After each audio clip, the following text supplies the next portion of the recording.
For the first time, we are hearing directly from a decorated Green Beret who is being involuntarily separated from the U.S. Army for beating an Afghan police commander he calls a brutal child rapist. Last week, we told you about the case of Captain Dan Quinn and Sergeant First Class Charles Martland. Quinn left the Army on his own, but Martland is being essentially kicked out. Today, CNN obtained a statement from Martland in which the soldier says he had a moral obligation to act. In the statement provided originally to Republican Congressman Duncan Hunter, Martland writes, quote, "Kicking me out of the Army is morally wrong, and the entire country knows it.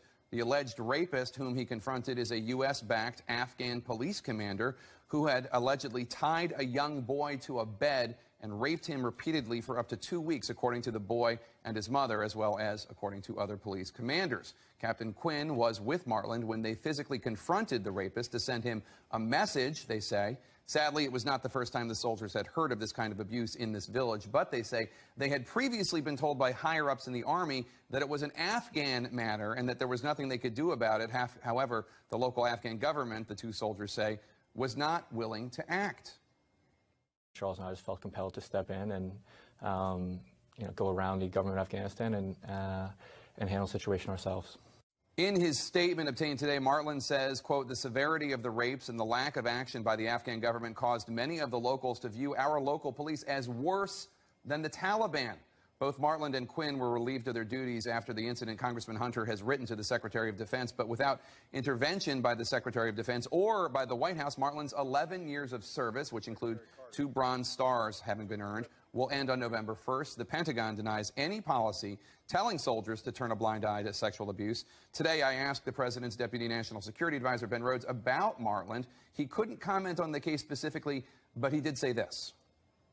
Well, Jake, I don't want to comment on issues that have to be resolved in the chain of command. That would be out of, keeping with established practice. I will say that all of us were horrified to hear these reports of the abuse that was taking place in Afghanistan, and certainly support efforts to ensure that whatever partners we're working with in Afghanistan abide by basic human rights.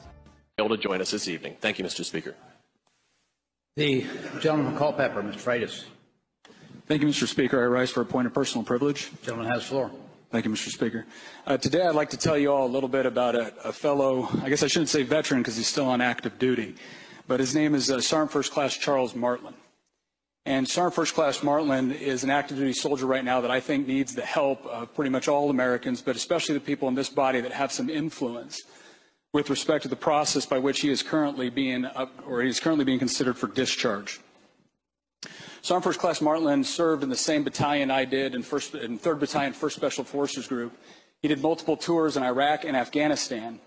And the reason why he is going to be discharged at this point was because 4 years ago in Afghanistan, a small boy came up to him and pleaded to him for help along with his mother. This small boy had been tied to a post and brutalized repeatedly for days by an Afghan police officer. And so Sergeant First Class Martland approached this individual with his commanding officer, along with the child and the mother. They laughed off the accusation. They laughed at him. They laughed at this child that had been, again, tied to a post and brutally raped for days.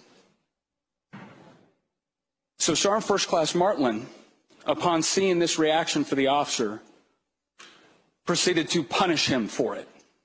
He beat him. He beat him, and that in the eyes of the current powers that be within the United States military and the administration is reason for him to be drummed out of the military. Ladies and gentlemen, the motto of U.S. Army Special Forces Green Berets is De Oppresso Liber, to free the oppressed. Regardless of where they come from, regardless of their nationality, their religious convictions, it's to free the oppressed. And you need to understand something about the way Green Berets operate. At 2 combat tours in Iraq, I spent more time with the indigenous population than I did with Americans. We build relationships. We build trust. It gets to a point where you're not just over there fighting for our Constitution and fighting for our citizens. You're fighting for the people in that neighborhood that you have built this relationship with. They are your family as well. And I will tell you, as many of the people in this room who are combat veterans can probably attest, and many people in law enforcement as well, you do not truly appreciate evil when you look at it. You appreciate what it is when it looks back. And the question that every service member has to come into contact with when that episode happens is, what are you going to do about it? And Sergeant First Class Martland confronted evil. He punished it. He demonstrated to evil, he demonstrated to that boy and his mother that someone was going to be willing to stand up for them. Somebody was going to be willing to face the consequences that could have arisen from this and defend this boy when nobody else would. And our response now as a country and a military is going to be to drum him out? Maybe there are some that feel that what he did was excessive. I personally do not. But I will tell you this, we should be very, very careful at the message that we send to the men and women that we expect to go overseas and put their bodies, themselves, in harm's way, to stand in between the innocent and those who would exploit and destroy them.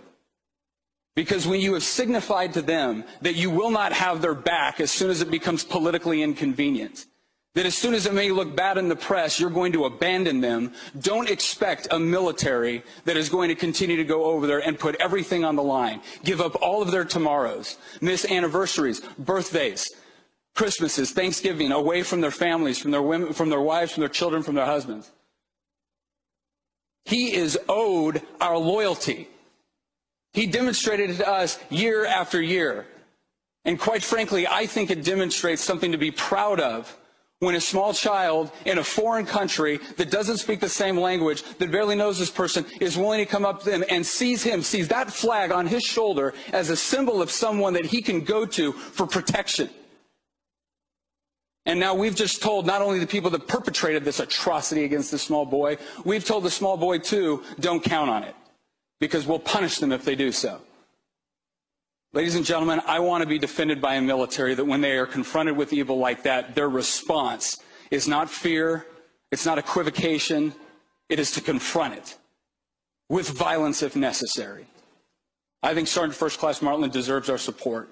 He is currently right now undergoing his second appeal. As far as any influence that you have with congressional delegations within the Department of the Army, I would encourage you to please stand by this man. He has stood by us, and he has stood by the people of Afghanistan. Thank you, Mr. Speaker.